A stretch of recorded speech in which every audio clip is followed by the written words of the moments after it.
اعوذ باللہ من الشیطان الرجیم بسم اللہ الرحمن الرحیم رب اشرح لی صدری ویسر لی امری واحلل عقدۃ من لسانی یفقہوا قولی رب یسر ولا تعسر وتمم بالخیر اللہم لا سہل الا ما جعلتہ سہلا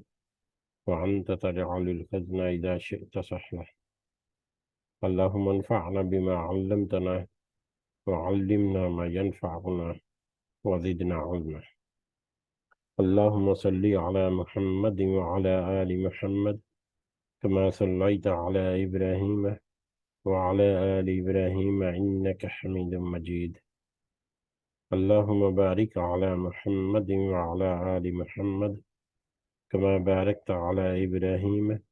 وعلى آل إبراهيم إنك حميد مجيد آمين يا رب العالمين۔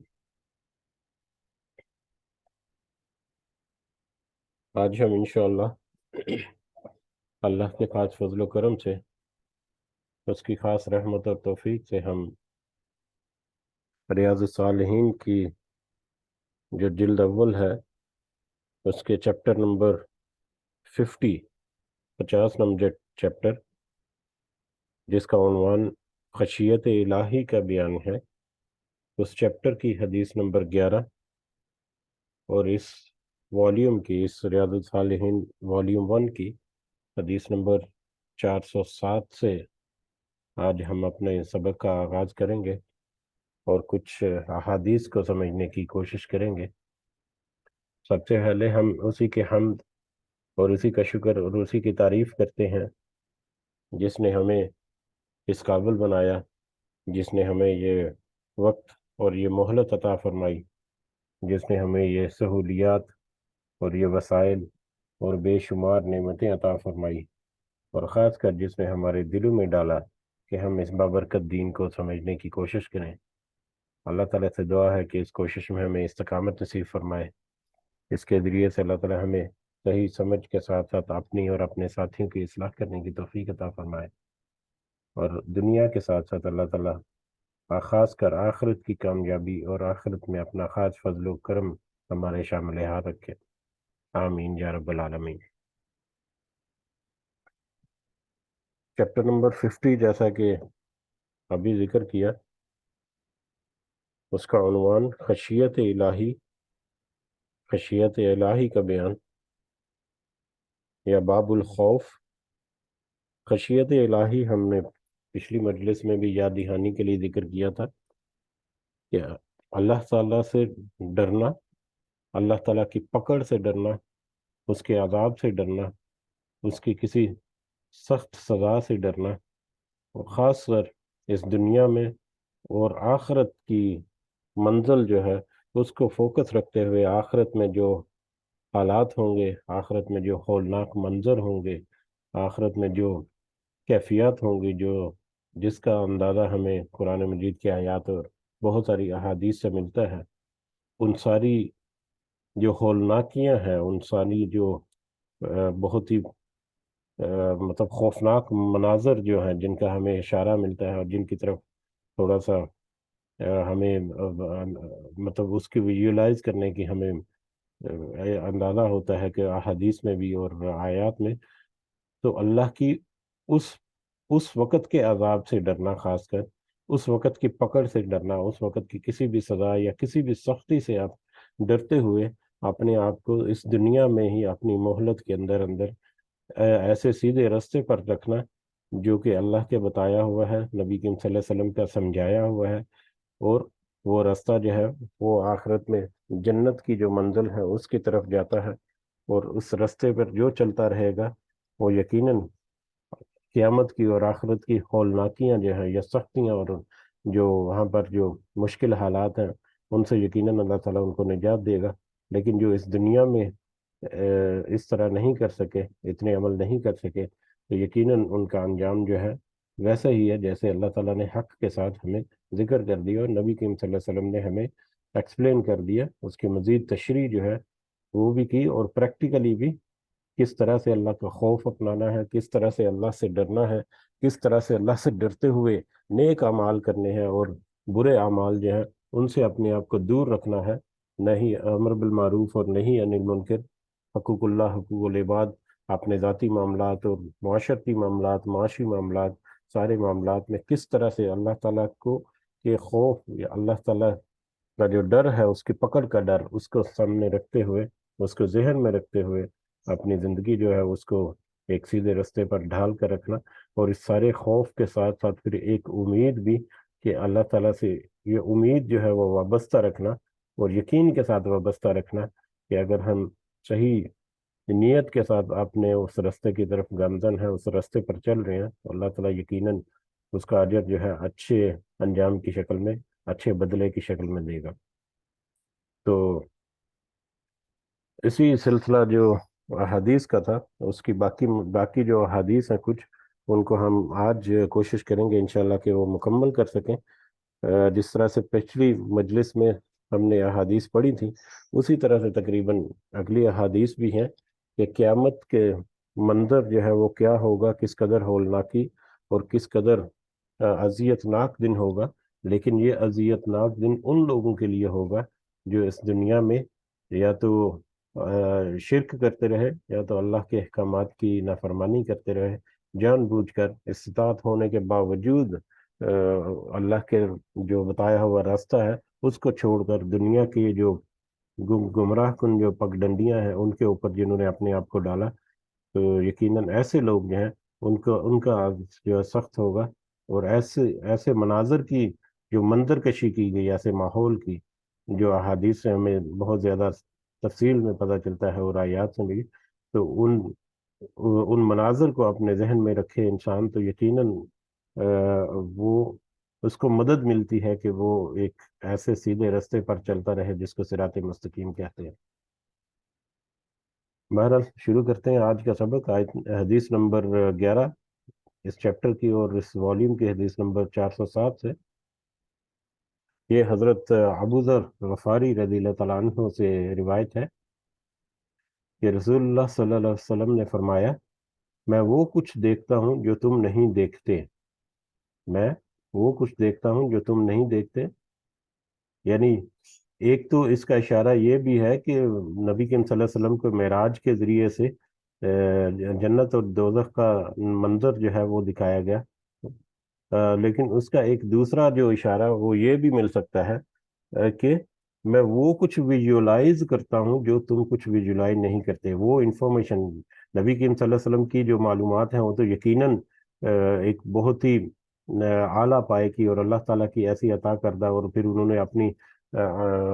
آنکھوں سے نظارہ بھی کیا ہوا، تو وہ یقیناً ان کا جو یقین اور ان کا جو ایمان ہے وہ تو ہم سے لامحدود گنا زیادہ ہوگا، لیکن ہم بھی اگر صرف ویژولائز کریں جو جو چیزیں قیامت کے بارے میں، جو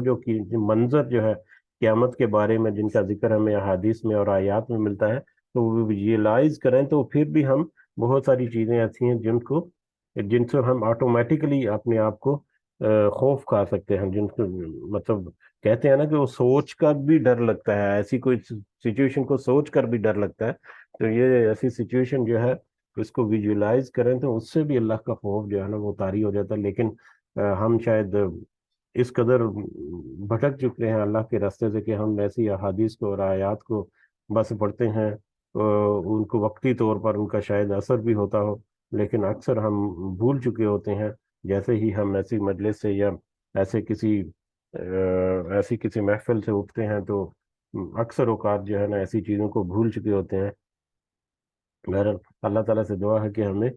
جو سمجھ رہے ہیں اس کو ہمارے دلوں میں مطلب مقید بھی رکھے، اور اس کے ذریعے سے اللہ تعالیٰ ہمیں اپنی اصلاح کرنے کی بھی توفیق عطا فرمائے، آمین۔ بہرحال نبی کریم صلی اللہ علیہ وسلم نے فرمایا، میں وہ کچھ دیکھتا ہوں جو تم نہیں دیکھتے، آسمان چرچراتا ہے اور اس کے لائق ہے کہ وہ چرچرائے۔ آسمان کا چرچرانا جس طرح کسی لکڑی کی کوئی کرسی وغیرہ یا بیڈ وغیرہ، اگر اس کے جو مطلب قبضے ہیں یا اس کے جو جوڑ ہیں وہ لوز ہو جائیں تو وہ تھوڑا سا چرچراتا ہے یا اس میں سے آواز آتی ہے۔ بہرحال اللہ تعالیٰ کہتے ہیں کہ آسمان چرچراتا ہے اور اس کے لائق ہے کہ وہ چرچرائے۔ یہ متشابہات میں سے اس کی اصل حقیقت جو ہے اس تک پہنچنا ہمارے لیے ممکن نہیں ہے، لہذا اس کے اوپر زیادہ بات نہیں کرنی چاہیے۔ اللہ تعالیٰ کا عرش جو ہے اس کا بھی ذکر ہے، آسمانوں کا ذکر ہے، اور کیوں چرچراتا ہے اس کا آگے ہمیں اسی حدیث میں آگے اشارہ ملتا ہے۔ اس میں یعنی آسمان میں 4 انگلیوں کی بھی ایسی جگہ نہیں جہاں کوئی فرشتہ اپنی پیشانی ٹیکے اللہ کے آگے سجدہ ریز نہ ہو۔ یعنی اس آسمان پر 4 انگلیاں، ہماری انسان کی 4 انگلیوں کے برابر بھی 4 انگلیاں، یعنی ایک ہاتھ، جسے یہ ہاتھ تو بہت بڑا، 4 انگلیوں کی جگہ کتنی ہوتی ہے؟ بالکل ہی چھوٹی سی، 2 انچ شاید بنتی ہوگی یا 2.5 انچ۔ تو 4 انگلیوں کی جگہ جو ہے وہ بھی ایسی نہیں جہاں پر کوئی فرشتہ جو ہے وہ اپنی پیشانی ٹیکے اللہ کے آگے سجدہ ریز نہ ہو۔ اس حدیث کے پہلے حصے تو ہمیں یہ اشارہ ضرور ملتا ہے کہ اللہ تعالیٰ کے آگے اتنے فرشتے ہیں، مطلب ہم ان کو کاؤنٹ نہیں کر سکتے، اور وہ سارے کے سارے جو ہے وہ اللہ کی عبادت اور اللہ کے سامنے سجدہ ریز ہیں۔ اس کے علاوہ بھی بہت ساری احادیث اور آیات سے ہمیں پتہ چلتا ہے کہ ان ساری چیزیں جو ہیں وہ اللہ تعالیٰ کو سجدہ کرتی ہیں، جس میں پتھروں کے بارے میں ہے، جس میں درختوں کے بارے میں بھی آیا ہے۔ تو اللہ تعالیٰ کو ایسی چیزوں سے اندازہ ہوتا ہے کہ اللہ تعالیٰ کو اس چیز کی ضرورت نہیں کہ انسان اس کو سجدہ کرے۔ انسان کے سجدہ کرنے سے اللہ تعالیٰ کی بزرگی اور بڑائی جو ہے، یا اس کی جو قدرت اور سلطنت جو ہے، اس میں کوئی اضافہ ہونے والا نہیں ہے۔ اگر نہ ہی اس کی کوئی مطلب کسی نافرمانی کی وجہ سے اللہ تعالیٰ کی کسی اس کی قدرت میں کچھ کمی ہو واقع ہو سکتی ہے۔ یہ تو انسان کا اپنا ہی فائدہ ہے یا اپنا ہی نقصان ہے کہ اگر وہ اللہ کے سامنے سجدہ ریز ہو، یا اللہ کے سامنے سجدہ ریز ہونے سے وہ کنی کترائے یا پیچھے ہٹ جائے۔ یہ انسان کو اپنے ہی لیے کرنا ہے، جیسا کہ کچھ آیات بھی ہم نے کچھ دنوں میں 2 دفعہ غالباً ایسا ذکر ہو گیا اس کا، کہ یہ تو انسان ہی ہے جو بھی عمل وہ کرتا ہے اپنے لیے۔ اللہ کو تو اس کی کوئی حاجت نہیں کہ کوئی میرے لیے عمل کرے، یا میرے لیے کوئی سجدہ کرے، یا میرے لیے کوئی عبادت کرے۔ تو یہ انسان جو ہے اسی کا فائدہ اور نقصان ہے۔ ہمیں اس حدیث کے پہلے حصے تو سمجھ لگی کہ اللہ تعالیٰ کے آگے سجدہ کرنے والی بے شمار اور لامحدود مخلوق ہے، ساری مخلوق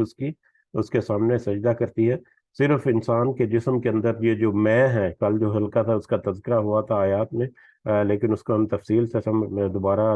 وقت نہیں ملا، کہ انسان کے جسم کے اندر جو میں ہے، وہ میں ہی اس کو سنوارتی ہے، اور وہ میں ہی اس کو بگاڑتی ہے۔ اور انسان کا جو مٹی کا اور گوشت پوشت کا بنا ہوا جسم جو ہے، اس میں سے میں نکل جاتی ہے جب، تو وہ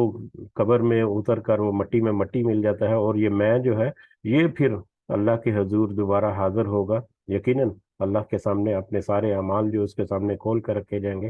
اور پھر میں جو ہے، یہ ہم جو ہے، وہی جو ہے وہ وہاں پر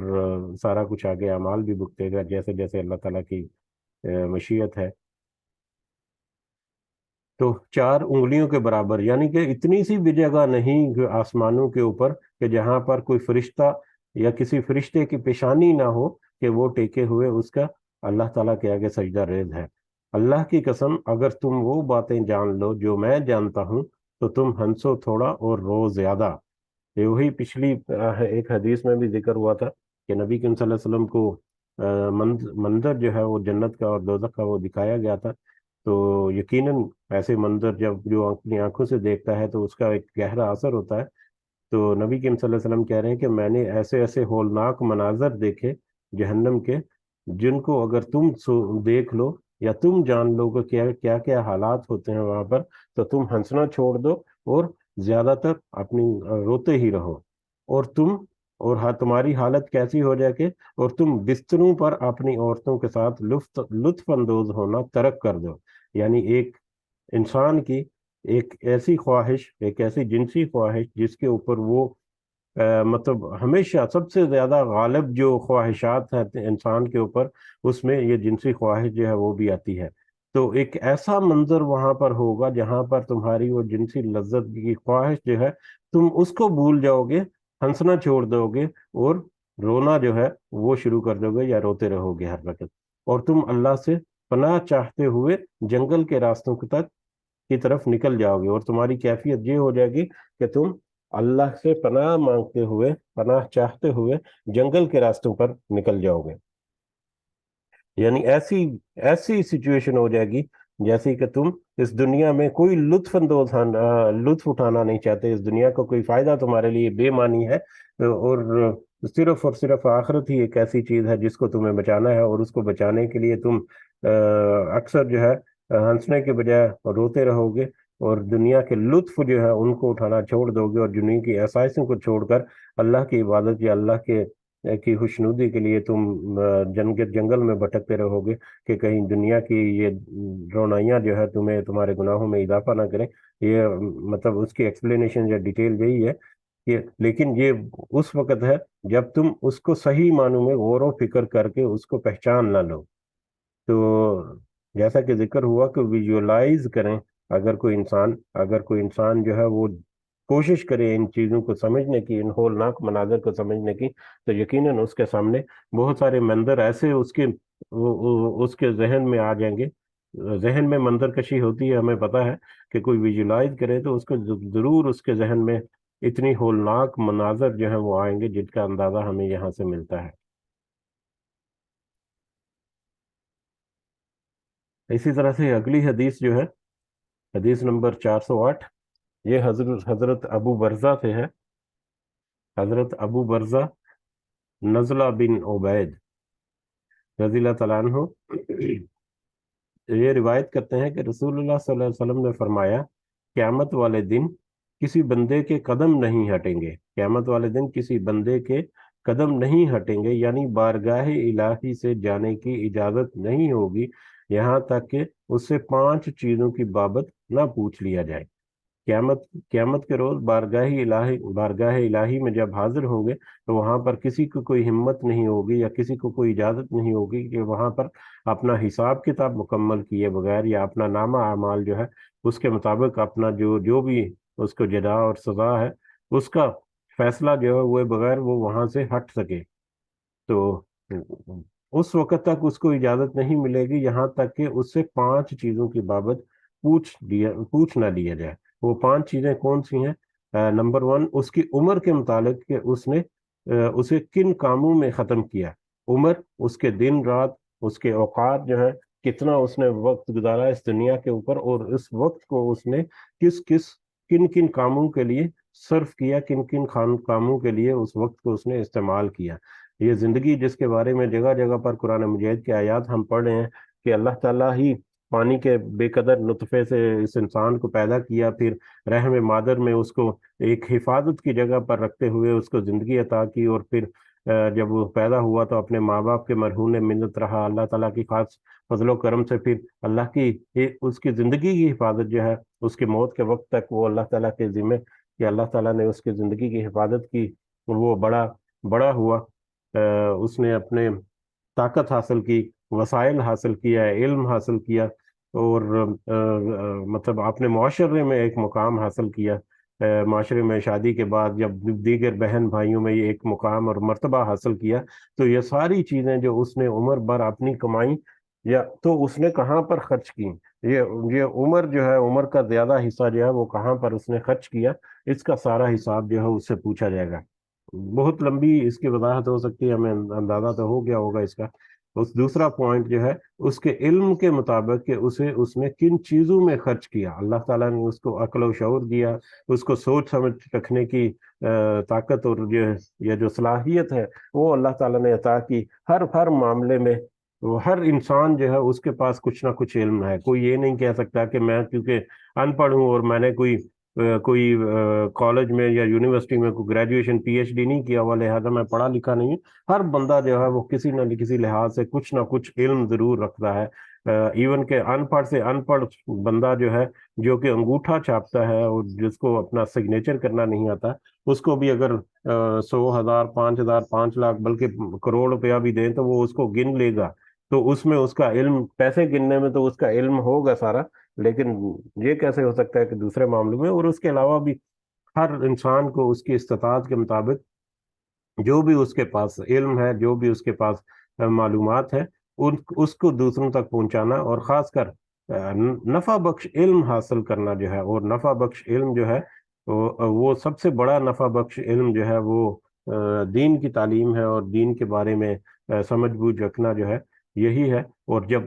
دین کے علم کے ساتھ ساتھ دنیاوی علوم جو ہے ان کو بھی جب جمع کیا جائے تو یقیناً یہ نفع میں اور اضافہ کرتی ہے، یہ چیزیں، یہ علم جو ہے نفع میں اور اضافہ کرتا ہے۔ تو ایسا علم کے بارے میں کہ اس نے، جو اللہ تعالیٰ نے اس کو عقل و شعور عطا کیے، چاہے اس نے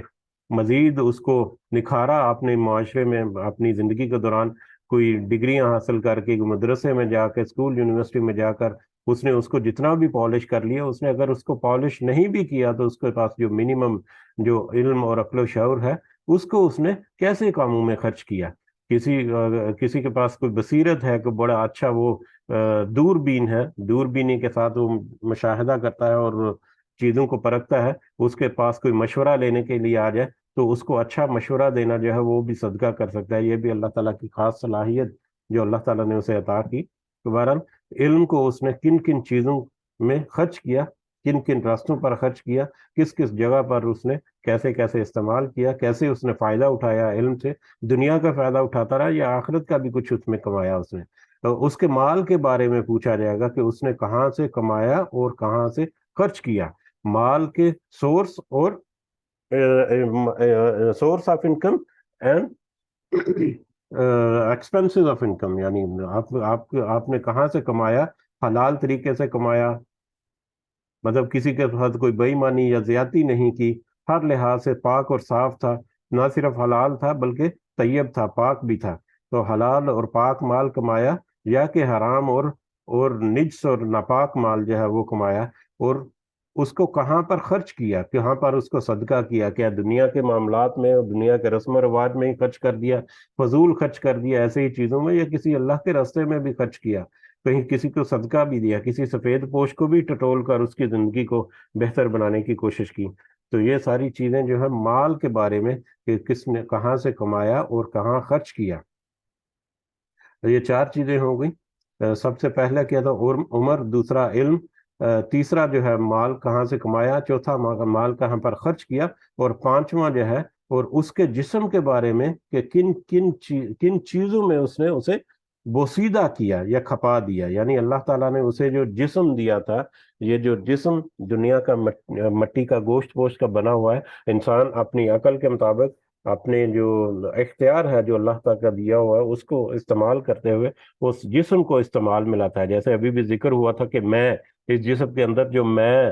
گھسی ہوئی ہے، تو وہ میں جو ہے وہ اس جسم کو کنٹرول کرتی ہے، وہ انسان کا اپنا نفس جو ہے، یا وہ اس جسم کو کنٹرول کرتی ہیں کہ کس کس طرح کی خواہشات اس سے پورا کرنا ہے، کیا اسے اپنے اپنے ہاتھوں کو اور پاؤں کو اور اپنی آنکھوں کو اور اپنی زبان کو کسی اچھے کاموں میں استعمال کیا، یا برائی کی طرف وہ گامزن رہا اور برے کاموں کی طرف وہ اس کو کھپاتا رہا۔ یہ دنیا کا گوشت پوشت کا جسم جو ہے اس کے بارے میں بھی سوال کیا جائے گا۔ بہرحال یہ پانچ چیزیں جو ہے یہ بہت ہی اہم ہے اور بہت ہی وسعت بھی رکھتی ہیں، اور ان پانچ چیزوں کو اگر جائزہ لے تو انسان کی زندگی سے لے کے، زندگی کے پہلے دن سے لے کے اس کی قبر تک کے جتنے معاملات ہیں وہ سارے کے سارے اس میں ڈائریکٹلی انڈائریکٹلی جمع ہوتے ہیں، اور ان سب چیزوں کے بابت پوچھا جائے گا قیامت کے دن، اور جب تک ان باتوں کا جواب یا ان سے یہ سوال جواب نہیں ہو جائیں گے تب تک بارگاہ الہی سے ہٹنے کی اجازت نہیں ہوگی۔ تو یہ بھی ایک ویژولائز کرنے کے لیے کہ اللہ کا خوف جو ہے وہ ہونا چاہیے کہ ایک وقت آئے گا قیامت کے دن جب اللہ کے حضور، اللہ کی بارگاہ میں حاضر ہو کر ان سوالوں کا جواب دینا ہے۔ تو ان سوالوں کے جواب کی کیا تیاری ہم نے اس دنیا میں کی، اس چیز کا خوف ہمیں اپنے ذہن میں رکھنا ہے کہ کہیں اللہ تعالیٰ پکڑ نہ لے کہ ہم نے اپنی عمر کو کن کاموں میں گزار دیا، اپنے وقت کو ہم نے کن کاموں میں ضائع کر دیا، یا اپنے وقت کو کس طرح سے فائدہ لیا۔ اسی طرح سے مال کو ہم نے، اللہ تعالیٰ نے دیا تھا، جتنا بھی دیا، کم دیا یا زیادہ دیا، تو اپنی استطاعت کے مطابق ہم نے کتنا خرچ کیا، کہاں خرچ کیا، اس کا فائدہ کیا لیا، جو آخرت میں، آخرت کی کرنسی ہم نے کتنی کمائی۔ تو یہ ساری چیزوں کے بارے میں پوچھ گچھ ہوگی، لہٰذا ان چیزوں کو سامنے رکھتے ہوئے اللہ تعالیٰ کے مواخذے سے بچنے کی کوشش کرنا اور اس کے خوف سے پھر اپنے آپ کو رستے میں لانا، یہ اس حدیث کا ہمیں ایک واضح مفہوم جو ہے وہ ہمارے سامنے ہے۔ اسی طرح سے اگلی حدیث جو ہے حدیث نمبر 409، یہ حضرت ابو ہریرہ سے روایت ہے کہ رسول اللہ صلی اللہ علیہ وسلم نے قرآن کی آیت یومئذ تحدث اخبارہا، یہ سورہ زلزال کی آیت ہے، یہ قرآن کی آیت جو پڑھی، جس کا مطلب ہے جس دن زمین اپنی خبریں بیان کرے گی، جس دن زمین اپنی خبریں بیان کرے گی، یہ آیت جو ہے وہ تلاوت فرمائی، اور پھر فرمایا کیا تم جانتے ہو کہ اس کی خبریں کیا ہیں، یعنی زمین کی خبریں کیا ہیں؟ تو صحابہ کرام نے عرض کیا اللہ اور اس کے رسول صلی اللہ علیہ وسلم جو ہے وہی بہتر جانتے ہیں۔ تو آپ صلی اللہ علیہ وسلم نے فرمایا اس کی خبریں، یعنی جس زمین کی خبریں یہ ہوں گی، یہ زمین جو ہے وہ خبریں بیان کریں گی کس کو؟ اللہ کو۔ اللہ کے سامنے زمین جو ہے وہ گواہی دے گی، وہ حالات بیان کرے گی کہ انسان جو ہے وہ کیا کرتا رہا۔ تو اس کی خبریں کیا ہیں کہ وہ ہر بندے اور عورت کے خلاف ان کاموں کی گواہی دے گی جو اس کی پشت پر انہوں نے کیے ہوں گے۔ ہر بندے اور عورت کے خلاف ان کاموں کی گواہی یہ زمین دے گی کہ اس کی پشت کر جو اس کی پشت پر انہوں نے کیے ہوئے ہیں۔ وہ کہے گی کہ تو نے فلاں فلاں کام فلاں فلاں دن میں کیا، بس یہی اس کی خبریں ہیں،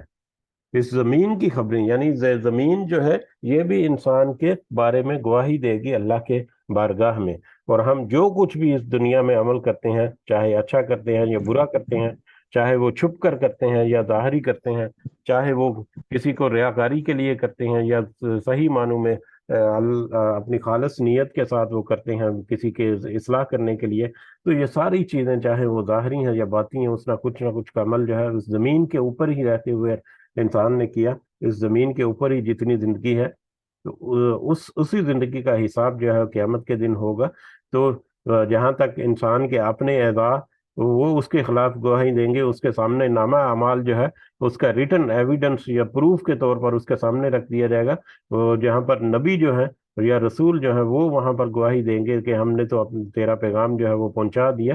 اور وہیں پر پھر زمین جو ہے وہ بھی گواہی دے گی کہ انسان کے خلاف کہ تو نے فلاں فلاں کام جو ہے فلاں دن کیا۔ یہ اچھے کام بھی ہو سکتے ہیں اور برے کام بھی ہو سکتے ہیں۔ تو یعنی زمین کے اوپر جب ہم اپنی زندگی بسر کر رہے ہیں، رہ رہے ہیں، تو زمین کے اوپر اپنے ہمارے جو عمل جو کیے ہوئے ہیں، اگر کوئی یہ گمان کرتا ہے کہ وہ کہیں سے چھپ جائیں گے، تو ہر طرح سے وہاں پر احاطہ ہوگا، اور ہر عمل ہر کام جو اس دنیا میں کیا ہم نے اس زمین کے اوپر کیا، وہ کسی نہ کسی طریقہ سے اس کے بارے میں بہت ساری گواہیاں مل جائیں گی۔ ایک گواہی نہیں ملے گی، ایک ہی کام کی گواہی جو ہے وہ کئی بار مل جائے گی، اس کے اپنے نامہ اعمال میں لکھا ہوا مل جائے گا، اس کا وقت، اس کی جگہ، اس کا مقام، ہر چیز۔ پھر اس کے اپنے اعضاء جو ہیں اس کے خلاف گواہی دیں گے، پھر زمین جو ہے اس کا ذکر ہوا کہ وہ بھی گواہی دے گی۔ تو اس طرح سے یہ ساری گواہیاں جب اکٹھی ہوں گی تو انسان تو پہلے ہی لمحے میں وہاں پر جا کر یہ سمجھ جائے گا کہ اب وہاں سے اس کا چھٹکارا ممکن نہیں، یہ تو ایسی جگہ پر پہنچ گئے جہاں پر تو سارا کچھ مطلب کھلا پڑا ہوا ہے اور کھلی کتاب کی طرح ہے۔ تو لہٰذا اس چیز کو، اس قیامت کے اس ہولناک منظر کو سامنے رکھتے ہوئے اللہ کا خوف جو ہے وہ طاری کرنا، یہ اس حدیث سے ہمیں اس کا سبق ملتا ہے۔ اسی طرح سے اگلی حدیث جو ہے اس چیپٹر کی، حدیث نمبر 410 جو ہے، یہ حضرت ابو سعید خدری سے روایت ہے رضی اللہ تعالیٰ عنہ۔ رسول اللہ صلی اللہ علیہ وسلم نے فرمایا میں کس طرح ہنسی خوشی رہ سکتا ہوں جبکہ سور پھونکنے والا سور کو منہ میں لیے ہوئے اور اللہ کی اجازت پر کان لگائے ہوئے ہے کہ کب اسے سور پھونکنے کا حکم دیا جائے اور وہ سور پھونکے۔ یہ حدیث کے بارے میں کافی دفعہ تذکرہ ہوا ہے کہ مطلب قرآن کی آیات کے سلسلے میں کہ حضرت اسرافیل علیہ السلام جو ہے وہ سور جو ہے وہ منہ میں لیے، کان جو ہے اپنے وہ اللہ کے حکم کی طرف لگائے، اللہ کے حکم کے منتظر رکھے ہوئے کان وہ کھڑے ہیں، اور صرف وہ اس بات کا اشارہ یا اس بات کا اس وقت کا وہ انتظار کر رہے ہیں کہ جیسے ہی ان کے کان میں یہ آواز پڑے، اللہ تعالیٰ کا حکم جو ہے وہ پڑے، اور وہ سور پھونکنا شروع کر دیں۔ اور سور پھونکنا جو ہے وہ قیامت کے آغاز کا منظر ہے، یہ ہمیں پتہ ہے۔ بہرحال سور پھونکنے والا یعنی حضرت اسرافیل جو ہے وہ سور کو منہ میں لیے اور اللہ کی اجازت پر کان لگائے ہوئے کہ کب اسے سور پھونکنے کا حکم دیا جائے وہ سور پھونکے۔ بس یہ بات رسول اللہ صلی اللہ علیہ وسلم پر گویا گراں گزری، یعنی قیامت کتنی قریب ہے۔ انسان تو اپنی موت کا وقت جو ہے وہ کہتا ہے کہ ابھی بہت زندگی بڑی ہے، وہ بھی اللہ تعالیٰ نے واضح بتا دیا کہ اس کا وقت موت کا وقت جو ہے وہ بھی اللہ تعالیٰ کی طرف سے مقرر ہے، اور کوئی نہیں جانتا کہ کس کو کب کہاں پر موت آئے گی، لیکن اس کے باوجود انسان جو ہے وہ اپنا گمان رکھتا ہے، اپنے بس ایک اندازے رکھتا ہے یا اپنی خواہشات رکھتا ہے، اور وہ یہ سوچتا ہے کہ ایک ایوریج لائف جو ہے وہ 60-70 سال ہے، تو 60-70 سال تو میں جی لوں گا۔ تو اس کو اپنی موت کے علاوہ ایک دوسرا منظر جو ہے وہ بھی اپنے سامنے رکھنا چاہیے، کہ تمہاری موت کے علاوہ قیامت کا وقت جو ہے وہ کس قدر قریب ہے، کہ حضرت اسرافیل سور کو منہ میں لیے ہوئے انتظار کر رہے ہیں کہ کب اللہ تعالیٰ انہیں حکم دے اور وہ سور جو ہے وہ پھونکنا شروع کر دیں۔ یعنی اس وقت تو پھر موت بھی آئے وارد ہوگی، اور یہ جو مہلت ہے، توبہ کا دروازے جو ہیں وہ بھی بند ہو جائے گی، یا مہلت جو ہے وہ ختم ہو جائے گی۔ تو یہ سچویشن جو ہے یہ بھی ہمیں ایسے لگتا ہے کہ کچھ پتہ نہیں کہ کس لمحے قیامت کا آغاز جو ہے وہ ہو جائے، اور کس لمحے جو ہے وہ توبہ کے دروازے بند ہو جائیں۔ تو پس یہ بات رسول اللہ صلی اللہ علیہ وسلم کے صحابہ پر گناہ گزری، جب صحابہ کرام رضوان اللہ اجمعین جو ہے، جو سننے والے وہاں پر موجود تھے، جب انہوں نے اس بات پر کو سنا، تو ان کے دل جو ہے وہ بہت رنجیدہ یا پریشان ہو گئے کہ یہ کیا سچویشن ہے، یہ تو اتنی کم مہلت یا اتنا کم وقت ہمارے پاس رہ گیا، ہمارے تو اپنے اعمال جو ہے اتنے مطلب ان کی عاجزی اور ان کا اللہ کا ڈر جو ہے وہ بھی ہم اس کو بھی ہم اپنے ذہن میں سوچ بھی نہیں سکتے کہ صحابہ کرام کا جو ہے وہ اللہ تعالیٰ کا ڈر جو ہے وہ کس قدر رکھتے تھے، کہ نبی کریم صلی اللہ علیہ وسلم نے یہ صرف فرمایا تو ان کی یہ حالت ہو گئی کہ وہ ان کا دل جو ہے بوجھل ہو گئے یا گراں گزری ہے ان کے اوپر بات۔ چنانچہ آپ صلی اللہ علیہ وسلم نے جب ان کی اس کیفیت کو بھانپ لیا تو آپ نے فرمایا، چنانچہ آپ نے ان سے کہا گھبراؤ نہیں، بلکہ کہو حسبنا اللہ و نعم الوکیل، کہ ہم اللہ ہی کافی ہے اور وہ اچھا کارساز ہے، گھبرانے کی ضرورت نہیں۔ یعنی ایسی سچویشن جب تمہارے سامنے حالات جو ہیں ایسے ہیں کہ کچھ پتہ نہیں کہ ابھی تمہارا انجام جو ہے وہ شروع ہو جائے، تو ایسی جب سچویشن ہو تو تمہیں گھبرانے کی ضرورت نہیں، یا بلکہ اللہ سے مدد طلب کرنے کی ضرورت ہے، کہ اللہ سے دعا کرو حسبنا اللہ نعم الوکیل، کہ ہمیں اللہ کافی ہے اور وہ اچھا کارساز ہے۔ یعنی دنیا میں ہم جو عمل کر رہے ہیں، جو بھی عمل کر رہے ہیں، وہ اللہ تعالیٰ ہی ان کو قبول کرنے والا ہے، اور وہی ان کی میں پھر اپنا خاص فضل و کرم جو ہے وہ بھی شامل کرنے والا ہے، اور اچھے اعمال کو پھر 10 گنا سے 700 گنا اور اس سے بھی زیادہ وہ کر دے۔ یہ اللہ تعالیٰ کا ہی فضل و کرم ہے۔ تو لہذا اللہ کے ساتھ امید وابستہ رکھتے ہوئے اللہ ہی سے مدد مانگنی چاہیے، اور اس کے ساتھ ہی ہمیں اپنی ساری توقعات جو ہیں وہ وابستہ رکھنی چاہیے۔ حسبنا اللہ و نعم الوکیل، اس کا اندازہ بھی ہمیں اس حدیث سے ملتا ہے کہ ہمیں اس کا ذکر کرنا چاہیے، اللہ تعالیٰ سے دعا کرنی چاہیے، اللہ تعالیٰ سے مدد مانگنی چاہیے، کہ جو بھی ہم کام کر رہے ہیں، اگر کوئی برے کام کر رہے ہیں تو اس میں تو یقیناً اس پکڑ اور اس عذاب کا خوف جو ہے اس کو رکھتے ہوئے اپنے اعمال جو ہے اس کو درست کرنے چاہیے، اپنے کام جو ہے ان کو درست کرنا چاہیے۔ لیکن اگر اچھے اور نیک اعمال بھی کوئی کر رہا ہے تو اس کے اوپر بھی اس کو اترانا نہیں چاہیے، اس کے اوپر بھی اس کو گھمنڈ اور غرور نہیں ہونا چاہیے کہ وہ بڑا نیکی کا کام کر رہا ہے، اس سے اللہ کو کوئی فرق نہیں پڑتا کہ اس کے نیکی کے کام جو ہے وہ اللہ کی بڑائی اور بزرگی میں کوئی اضافہ کر دیں، ایسا نہیں ہونے والا آج کی پہلی حدیث میں جیسا کہ ذکر کیا۔ لہذا نیک عمل کرنے والا یا اس کی کوشش کرنے والے جو ہیں اس کو بھی پھر اللہ کے ساتھ توقع اور امید وابستہ رکھنی چاہیے، کہ یا اللہ میں یہ نیک عمل کر رہا ہوں، جو مجھے امید ہے کہ تو اپنے وعدے کے مطابق مجھے اس کا اچھا اجر جو ہے وہ ضرور دے گا۔ اس سے اگلی یہ دو حدیث باقی ہیں اس چیپٹر کی الحمدللہ۔ اس سے اگلی حدیث نمبر 15 اس چیپٹر کی، اور اس والیوم کی حدیث نمبر 411 ہے۔ یہ حضرت ابو ہریرہ سے روایت ہے رضی اللہ تعالیٰ عنہ، کہ رسول اللہ صلی اللہ علیہ وسلم نے فرمایا، جو دشمن کے حملے سے ڈرا اور رات کے ابتدائی حصے میں نکل گیا، جو دشمن کے حملے سے ڈرا اور رات کے ابتدائی حصے میں نکل گیا۔ دشمن کے حملے سے ڈرا، یہاں پر اشارہ جو ہے وہ شیطان کی طرف ہے، یا شیطان کے روپ میں جو بھی چیزیں جو ہے وہ حملہ آور ہوتی ہیں ایک انسان کے اوپر، کہ اس کے عمل کو وقارت کر دیں، ضائع کر دیں، یا اس کو گمراہ کر دیں، یا اللہ کے راستے سے ہٹا کر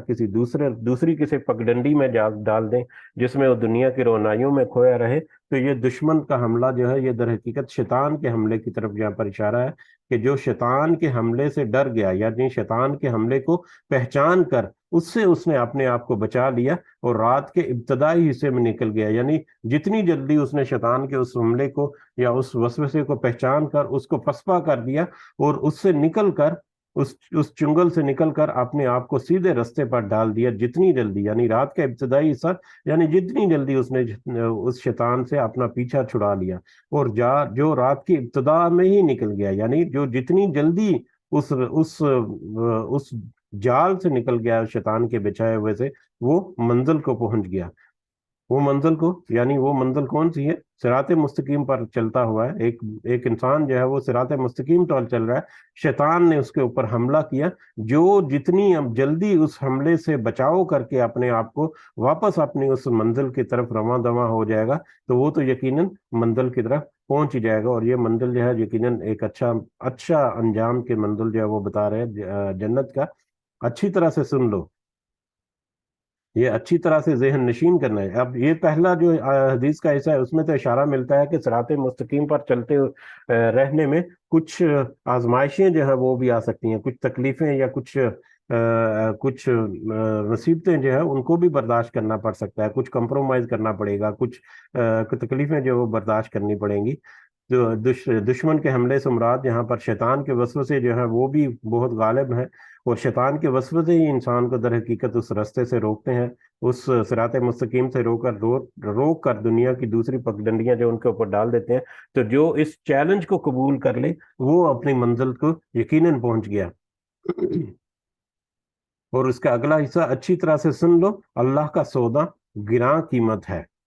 اللہ کا سودا کیا ہے؟ یعنی اللہ کا سودا جو ہے وہ جنت ہے، کہ جنت کا حصول جو ہے وہ آسان نہیں ہے، اس کی بہت بھاری قیمت جو ہے وہ ادا کرنی ہوتی ہے، اور وہ بھاری قیمت جو ہے وہ دنیا میں آپ کو عطا کرنی ہے، تاکہ اس سے پھر آپ اس قابل اپنے عمل کا کر لو کہ آخرت میں تمہیں جنت حاصل ہو سکے۔ اور دنیا میں اس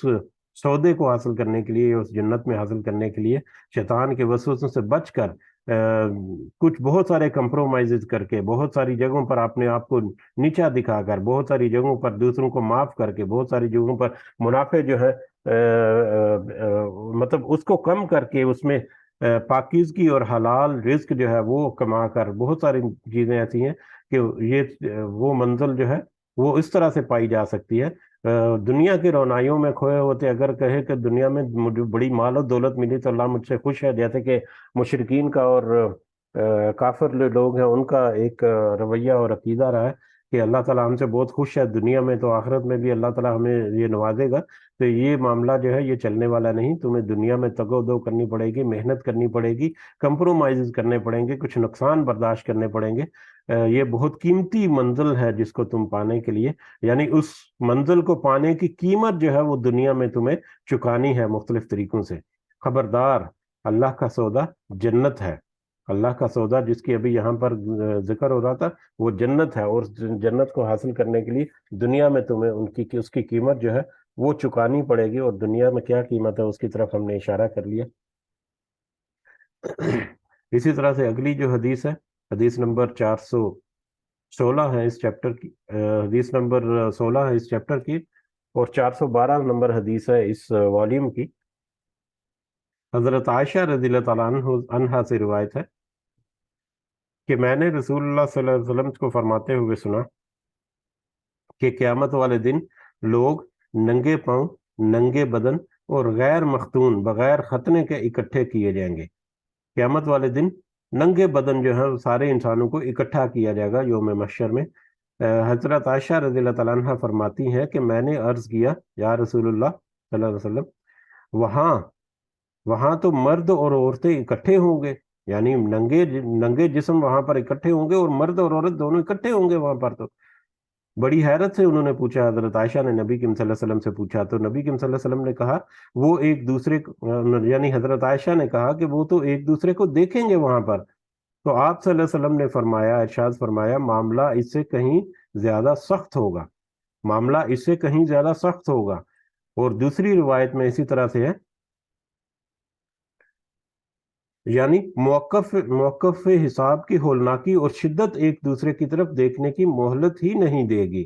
وہاں پر معاملہ اس قدر سخت ہوگا اور اس قدر شدید حالات ہوں گے اور اس قدر ہولناک منظر وہاں پر ہوں گے کہ کسی کا ذہن ہی کسی دوسرے کی طرف نہیں جائے گا، اس کا ذہن ہی ہر انسان کا ذہن جو ہے وہی نفسی نفسی جو ہے، کہ ہر ایک جو ہے وہ اپنے بارے میں وہاں پر پریشان ہوگا۔ ماں جو ہے وہ اپنے دودھ پیتے بچے کو وہاں پر گرا دے گی اور اپنے ہوش جو ہے وہ کھو بیٹھے گی، تو اس سے زیادہ مطلب دنیا کی محبت جو ہے کسی دوسرے انسان کے لیے وہ کیا ہو سکتی ہے؟ تو وہاں پر تو اس طرح سے ہولناک منظر ہوگی کہ دوسرا شخص، دوسرا انسان، چاہے وہ کسی بھی حالت میں ہے، بے لباس ہے، اچھا ہے، برا ہے، گرا پڑا ہے، بال بکھرے ہوئے ہیں، دوسرے کی کوئی کیفیت جو ہے اس کی طرف کوئی غور ہی نہیں کرے گا، اس کی طرف کوئی متوجہ ہی نہیں ہوگا، اس کی طرف کوئی دیکھے گا بھی نہیں۔ ہر ایک کو صرف اپنی اپنی پڑی ہوگی کہ میرے ساتھ کیا ہونے والا ہے، کہیں کسی طرح سے میری یہاں پر جان بچے۔ جیسا کہ ابھی ہم نے کچھ دن پہلے قرآن کی آیت میں بھی، کہ والد جو ہے وہ بیٹے کے کام نہیں آ سکے گا اور بیٹا والد کے کام نہیں آ سکے گا، تو ایک والدین اور اپنی اولاد اور اولاد والدین کے کام نہیں آ سکے گی، تو دنیا میں اس سے قریبی رشتے تو اور ہے ہی نہیں کوئی بھی۔ تو وہاں پر کوئی رشتہ بھی کام نہیں آئے گا، کوئی نہیں، سب کو صرف اپنی اپنی پڑی ہوئی ہوگی کہ یہ کیا ہمارے کسی طرح سے ہماری یہاں پر نجات ہو جائے، تو اس کو مہلت ہی نہیں ہوگی۔ اسی طرح سے دوسری روایت میں ہے کہ معاملہ، نبی کریم صلی اللہ علیہ وسلم نے فرمایا، معاملہ اس سے کہیں اہم ہوگا کہ ان کا بعض کو دیکھے، ان کے ایک دوسرے کو دیکھنے کا تو سوال ہی پیدا نہیں ہوتا، سارے جو ہیں وہ اپنے معاملے میں اس قدر پریشان ہوں گے یا اس قدر وہ وہاں پر مطلب ہولناک منظر ہوں گے کہ دوسرے کیا کس حالت میں، کسی کو کوئی اس سے پرواہ نہیں ہوگی۔ تو یہ بھی ہمیں حدیث جو ہے وہ اشارہ کرتی ہے اس ہولناکی کی طرف جو قیامت کے دن ہوگا۔ دنیا میں تو آپ کو پتہ ہے کہ نظر کی حفاظت کرنا مشکل ترین کاموں میں سے کام ہے، اور بہت سارے معاملات میں ہم بازاروں میں جا کر یا گلی محلوں میں یا مطلب بہت سارے معاملات ہیں، آپ سب کو اندازہ ہے اب تو یہ سوشل میڈیا اور یہ ڈیجیٹل اور پرنٹ میڈیا کے اوپر جو کچھ ہو رہا ہے وہ بھی ہم سب کو اندازہ ہے، نظر کی حفاظت، کہ اس میں اٹریکشن کتنی ہے۔ اللہ تعالیٰ نے اس میں اٹریکشن، یا اس حدیث کا ایک دوسرا مطلب یہ بھی ہم لے سکتے ہیں کہ دنیا میں جو نظر کی اٹریکشن جو اللہ تعالیٰ نے رکھی ہے اپوزٹ سیکس میں، کہ وہ بھی وہاں پر کچھ ختم ہو چکی ہوگی، اور انسان جو ہے صرف اور صرف اپنے بارے میں سوچے گا کہ اب میرا انجام کیا ہونے والا ہے۔ تو بہرحال جو بھی ہم نے حدیث پڑھی اس میں ہمیں بہت ساری حدیث جو ہے وہ بہت سارے نصیحتیں ہمارے سامنے ہیں، اور سب سے بڑی اہم جو سمری ہے اس پورے چیپٹر کی، کہ اللہ تعالیٰ کے پکڑ اور اس کی سزا، کسی قسم کی سزا، دنیا میں بھی سزا ہو سکتی ہے، دنیا میں بھی اللہ تعالیٰ کی پکڑ اور اللہ تعالیٰ کی سزا ہو سکتی ہے، اس سے بھی ہمیں ڈرنا چاہیے۔ اور کئی دفعہ ذکر ہو چکا ہے، علماء جو ہے وہ اکثر اس کا ذکر کرتے ہیں کہ اگر کسی کو طاقت اور ہمت ہونے کے باوجود کوئی نماز نہیں پڑھتا یا نیک عمل نہیں کرتا، تو یہ بھی اس کے اوپر ایک سزا کی ایک قسم ہے کہ اللہ تعالیٰ نے اس سے اس کی توفیق ہی چھین لی کہ وہ کوئی نیک عمل کرے یا کوئی نماز پڑھے یا اس طرح کا، کہ اس کا رویہ اور اس کا کردار اس قدر برا ہے کہ وہ دنیا میں نیک عمل ہی نہیں کرتا، جبکہ اس کے پاس استطاعت اور طاقت بھی ہے۔ اس کے علاوہ اور بھی بہت سارے معاملات ہو سکتے ہیں جس میں دنیا میں بھی کوئی نہ کوئی سزا کے طریقے جو ہے وہ اللہ تعالیٰ کی طرف سے آ سکتے ہیں، اور دنیا میں تو کوئی سزا اگر مل گئی کسی کو ماں سوائے یہ پہلی کے جس کا ذکر ابھی کیا، کہ وہ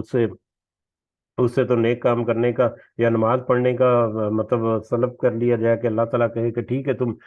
کھلے گمراہی میں پھرتے رہو، ایک وقت آئے گا پکڑ آئے گی تمہاری۔ اس پہلو کو چھوڑ کر دوسرے کچھ معاملات، جیسے کوئی بیماری وغیرہ کے معاملات ہو سکتے ہیں، جیسے کوئی حادثات بھی ہو سکتے ہیں، زلزلہ وغیرہ یا اس طرح کے سیلاب وغیرہ، اس طرح کے ذریعے سے بھی اللہ تعالیٰ جو ہے وہ انسان کی آزمائش یا پکڑ کر سکتا ہے۔ لیکن دنیا میں اس طرح کی جو پکڑ ہوتی ہے وہ ہو سکتا ہے کہ دنیا کے گناہوں میں کچھ کمی کا پیش خیمہ ہو، یا ہو سکتا ہے کہ دنیا کے کچھ گناہ جڑ جائیں اس سے، لیکن آخرت کی جو پکڑ ہے اس میں تو کیونکہ مہلت بھی ختم ہو چکی، اور جو ہمارا جو ڈیٹا بینک ہے یا ہمارا جو فلیش ڈرائیو یا یو ایس بی ہے جس میں ڈاٹا سارا محفوظ ہے، اس کو تو ریموٹ کر دیا گیا اب، تو اس میں اب مزید کوئی ڈاٹا جو ہے وہ ایڈ نہیں ہو سکتا، تو لہٰذا وہی ڈاٹا بینک کے ساتھ وہاں پر حاضر ہونا ہے۔ تو دنیا میں ہی اس میں جو ڈاٹا جو ہے وہ ڈال لیں، ہم جو بھی نیک کام جو ہے اس میں جمع کر لیں، وہی کام ہے جو آخرت میں کام آئیں گے۔ تو آخرت کے اس منزل جو ہے اس کو حاصل کرنے کی کوشش کرنا، اور اس کے لیے اللہ تعالیٰ کی امید رکھتے ہوئے نیک عمل کرنا، اور برے انجام سے ڈرتے ہوئے، اللہ تعالیٰ کی پکڑ سے ڈرتے ہوئے اپنے آپ کو سیدھے راستے پر گامزن رکھنے کی کوشش کرنا، یہ حدیث کا مفہوم، یہ اس چیپٹر کا مفہوم تھا۔ اللہ تعالیٰ سے دعا ہے کہ اس چیپٹر میں جو ہماری نصیحت کی بہت ساری باتیں ہیں ان کو ہمارے دلوں میں ڈالے، قیامت کے منظر اس طرح کی ہولناکیوں کے بارے میں جگہ جگہ پر جہاں پر ذکر ہے، تو اللہ تعالیٰ سے دعا ہے کہ اللہ تعالیٰ ہمیں ہمت، طاقت و توفیق دے کہ وہ صحیح معنوں میں اس کو ویژولائز کر کے اس کو ہم اپنی زندگی میں اس کو پہچان سکیں کہ کیا سچویشن ہوگی، اور اس کے مطابق ہمیں اللہ تعالیٰ اپنی اصلاح کرنے کی توفیق عطا فرمائے، اپنے ساتھیوں کی اور اپنی فیملیز کی بھی اللہ تعالیٰ ہمیں ہمت توفیق دے کہ ہم حکمت کے ساتھ ان کی بھی اصلاح کر سکے۔ آمین یا رب العالمین، وما علینا الا البلاغ المبین۔ جی اگر کوئی اضافہ کرنا چاہ رہے ہو تو کر سکتے ہیں، جزاکم اللہ خیرن کثیرہ۔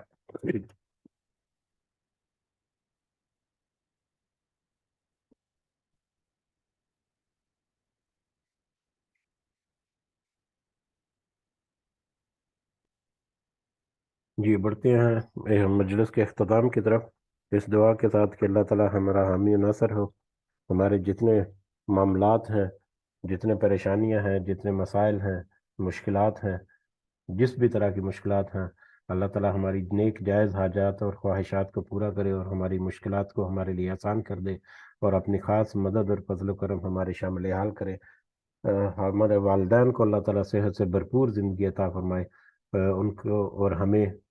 ارذل العمر سے اللہ تعالیٰ محفوظ رکھے، اور جس دنیا سے چلے گئے ہمارے والدین اور سارے مومنین اور مومنات، اللہ تعالیٰ ان سب کو اپنے خاص فضل و کرم سے جنت الفردوس میں اعلیٰ مقام عطا فرمائے۔ دنیا میں کچھ کمیاں بیشیاں ہر ایک سے ہوتی ہیں، اللہ تعالیٰ سے دعا ہے کہ ایک تو